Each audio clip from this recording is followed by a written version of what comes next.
टी20 world cup 2024 کې به شل ټیمان حصہ اخلي جی شل کم ټیمان به حصہ اخلي چې د کې ډیر نوي ټیمان پکې هم شامل شوي دي چې دا غي نوم به هم دا غي میچ دا غي کې لړیان به تاسو پیژنئ هم نه داسې نوي ټیمان په دې ورلد کپ کې به حصہ اخلي टी20 ورلد کپ 2024 کې ګروپونه پکې سو جوړيږي کم ګروپس په جوړيږي سیمی فائنل لا به سوکسنګ راسي فائنل لا به سوکسنګ راسي مکمل معلومات په دې ویډیو کې تاسو سره ملاويږي ویډیو خپل هم مکمل وګورئ او مخکې ملګرو سره ضرور شریک ټونه په خو टी20 ورلد کپ چې کوم دی دا په امریکا کې دی او ویسټ انډیز کې دی نو چې په کوم ملک ورلد کپ کې نه نو هغه ملک الریډي کوالیفای وي څنګه چې په دوبۍ کې تیر شوی टी20 ورلد کپ نو دوبۍ ټیم یو ای پکې الریډي کوالیفای شو نو سیم ټو سیم عمدغه رنګ یو اس ای چې کوم دی یونایټډ سټیټ اف امریکا هغه ټیم پکې هم کوالیفای شوی دی ورلد کپ پاغی کوي او ورسره ویسټ انډیز هم الریډي کوالیفای دی ویسټ انډیز به هم د टी20 ورلد کپ حصہ وي نو دا ورلد کپ په دوه ملکونو کې دی جی پټونه پهله خو چې کله دا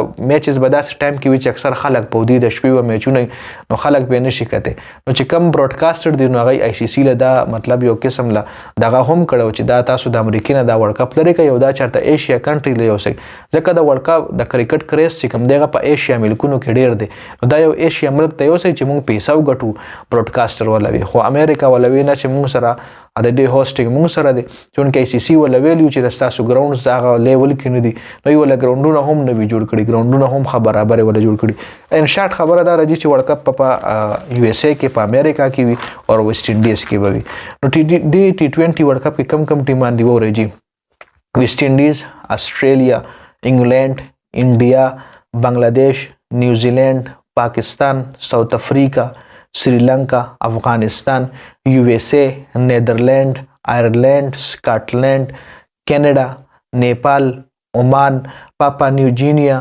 یوګانډا نامیبیا دې کې دا وګورئ جی او انفارچونیټلی زیمبابوے او یو ای ای په دې کې نشته جی زیمبابوے کوالیفایر میچونه بایلل او اوګانډا چې کوم دی زیمبابوے له شکست ورکو زیمبابوے د टी20 ورلد کپ نه بهر کا او یوګانډا چې کوم دی د टी20 ورلد کپ حصہ جوړه شو جی دې کې دا نمونه تاسو ګورئ دې کې ډیر نوي نمونه دي چې دا غي کې لړیان به تاسو پیژنئ نو اوس لکه کینیډا شو عمان خو بیا هم دا گیم کړی نیپال هم کړی یوګانډا والا ټیم شو پاپا نیو ګینیا دا ټیم چې کوم دی دا هم یو نوې ټیم وي نو خو ورلد کپ په جی اوس په ګروپونو سو جوړیږي د دې به مطلب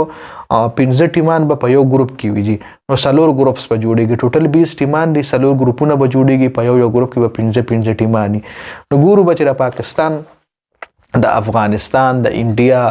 دا درې وړ ټیمان په کوم ګروپ کې راځي کچره په یو ټیم کې په یو ګروپ کې راغی پاکستان انډیا افغانستان نو بیا ډېر ګرم میچونه کیږي چې د ټیمانو او نور انګلند ساوث افریقا نیوزیلند یو خط ریلینګ ورلد کپ په کتول ان شاء الله ملاویږي او شل ټیمان دی پکې جی ګورو به چې کله هم شیډول راشي یا نور څه داسې اپډیټس راځي به در سره شریکوم د ورلد کپ حواله سره ډېر زیاته مننه جی والسلام